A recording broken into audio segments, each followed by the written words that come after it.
Ассаламу алейкум туугандар, кандайсыздар? Назарыңыздарда кайрадан эле базар жок каналы. Бүгүн 26 май 2022 жыл. Мен Бишкек шаарынын түндүк тарабы Энес Сай конушунда турам туугандар. Алматина көчөсүнөн бир 100 метрдей батышта. Бир аз эле бассаңыздар Алматина көчөсү туугандар. Аны менен түз Аламидин базарына чыгып кетсеңиздер болот жана бул жактан бир аз чыгып Дордойго деле пешком 10 мүнөттө барып калсаңыздар болот. Энес Сай конушунда жүрөм. Ушул жерден бир сатылуучу үй бар экен, ошол жөнүндө сиздерге маалымат берейин дегем. Биринчи жолу баруу жолун түшүндүрөйүн. Азыр мен турган жер Энес Сай конушунун Култегин жана 16-көчөсүнүн теслишине турам туугандар. Ушул 16-көчө менен бир аз эле 50 метрдей кирип, сол тарапка кайрылганда сатылуучу үй жайгашкан.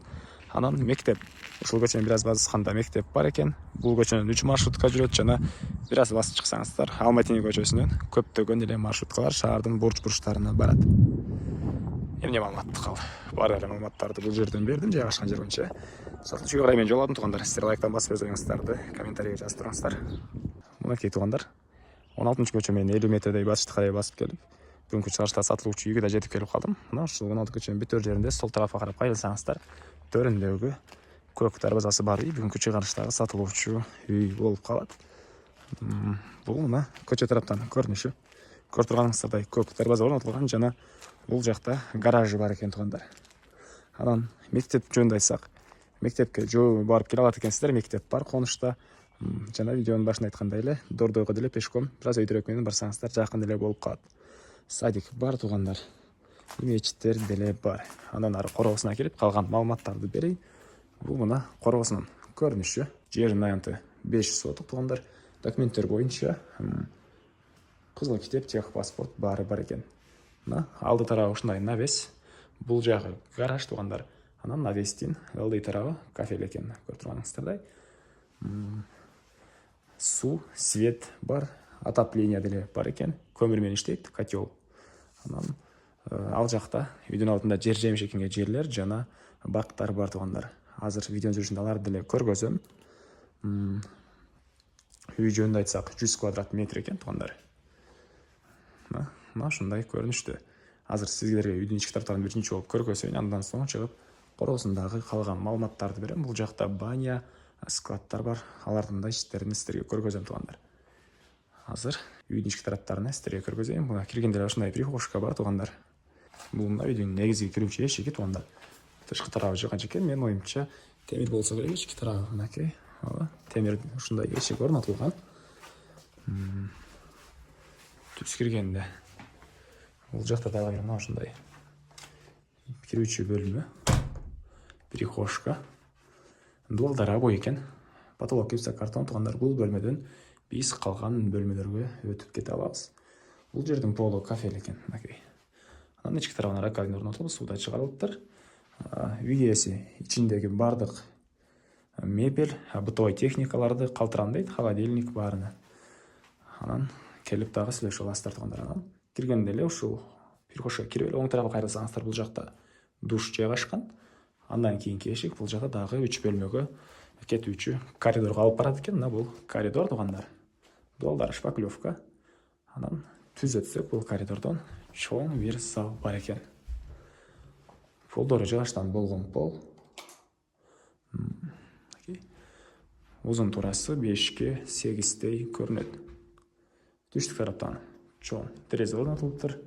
Парай отоплениянын батареялары деле ар бир бөлмөдө бар туугандар. Бул мебелдер баары калат. Анан дагы келгенде эгер калтырып эле коюңуздар десеңиздер, өзүңүздөр келип ээси менен сүйлөшүп аласыздар туугандар. Эми андан кийинки бөлмө. Бул жакта бир спальный бөлмө бар экен. Мындай көрүнүштө. Түндүк тараптан терезе орнотулуптур. Полдору жыгачтан болгон пол туугандар. Бул диван, бул шкаф баары калат. Эми кайра эле ушул жерден түз өтсөк, бул жакта дагы бир бөлмө бар туугандар. Түштүк тараптан терезе орнотулган. Мына ушундай көрүнүштө. Пол жыгачтан болгон пол экен. Эми кайра эле прихожкага чыгып калган маалыматтарды берейин. Анан ушул прихожкадан түз эле чыксак, бул жакта кухня. Суусу арестон менен жылыйт экен. Ички тарабынан раковина орнотулуп, суу чыгарылыптыр. Бул кухня мебелдер деле калат туугандар, анакей. Мына ушундай көрүнүштө кухнянын полу, кафель жана түштүк тараптан терезе орнотулган туугандар. Эми андан ары улантабыз, кайра эле туугандар.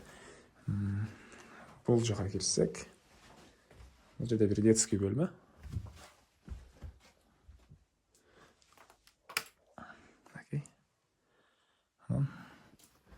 Ушул жерден түз чыксак, бул жакта дагы бир мына ушундай бир бөлмө бар экен. Ушундай көрүнүштө. Үйдө отопление бар, котел менен иштейт дедим, мына котелу мына ушул жерге орнотулган жана бул көмүр менен электр энергиясы менен деле үйлөрдү жылытат экен. Жана видеонун башында көмүр менен эле деп айтып алыпмын туугандар. Азыр эсиме түшүп кетти.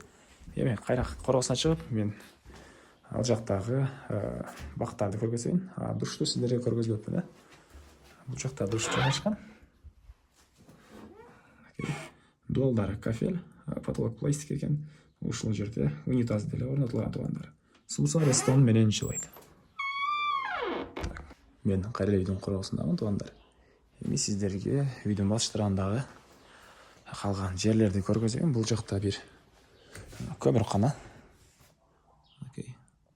Жай болуп калганга байланыштуу көмүрлөр деле калбай калыптыр. Андан кийинки бул жерде дагы бир склад.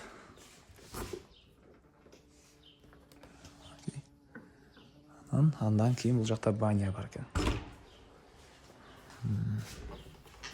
Бул жакта баня туугандар. Андан кийин бул жакта бир очокана бар экен. Бир орточок жана бир чоң очогу бар экен. Дуалдары кафель. Очогу өзү кирпич менен бүтүргөн окшойт. Тышкы тарабына кафель чапталыптыр туугандар. Мына ушундай көрүнүштө. Эми короосуна чыгып, буякта калган маалыматтарды берейин. Чыккансыздар бул жерде чоң жүзүм багы.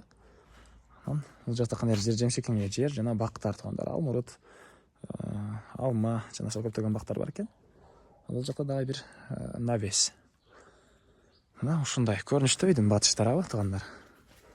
Үйдүн тышкы тарабындагы туалетке чейин тротуар куюлуптур. Көрүп бакып турасыздар өзүңүздөр деле. Анан бул үйдүн түштүк тарабында кошуна менен болгон аралык 1,5 метрдей аралык калтырылыптыр. Мына ушундай көрүнүштө туугандар. Эмне маалымат калды? Бардык эле маалыматтарды колдон келишинче бердим окшойт туугандар.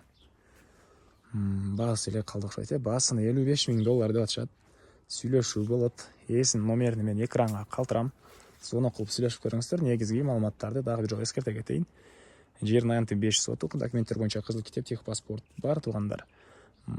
Эне сай конушу, Дордойго бул жактан жөө барсаңыздар болот. Жана Аламедин базарына деле Алматинкага чыксаңыздар, көптөгөн маршруткалар бат эле алып барып таштайт. Мен бир 10 мүнөттө келдим окшойт Аламедин базардан маршрутка менен. Мына ушундай. Группалар менен, достор менен ушул видеону бөлүшүп коюңуздар туугандар. Ал мага үй ээсине жана кимдир ушул сыяктуу үй издеген болсо, ошол адамга сиздер чоң жардам берген болосуздар. Анда мен сиздер менен коштошом туугандар. Кийинки чыгарышка чейин саламатта калыңыздар.